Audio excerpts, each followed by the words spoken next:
മികച്ച നടൻ വിനായകൻ.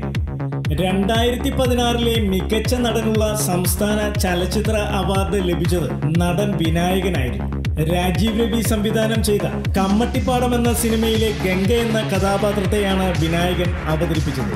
ഈ കഥാപാത്രമാണ് അവാർഡിന് പരിഗണിച്ചത്. വിനായകൻ തനിക്ക് മികച്ച നടനുള്ള അവാർഡ് ലഭിച്ചതിനെ കുറിച്ച് ഇങ്ങനെ പ്രതികരിച്ചു: ഞാൻ സംവിധായകൻ രാജീവ് രവിക്കും നിർമ്മാതാവ് പ്രേംമേനോനും നന്ദി പറയുന്നു. അവാർഡ് പ്രതീക്ഷിച്ചിരുന്നില്ല.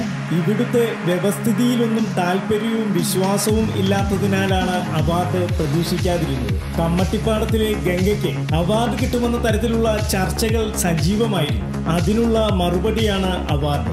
ജനങ്ങളുടെ വിധിയെഴുത്താണ് അവാർഡ്. കമ്മട്ടിപ്പാടത്തിലെ പല സീനുകളും മനസ്സിൽ തട്ടിയാണ് ചെയ്തത്.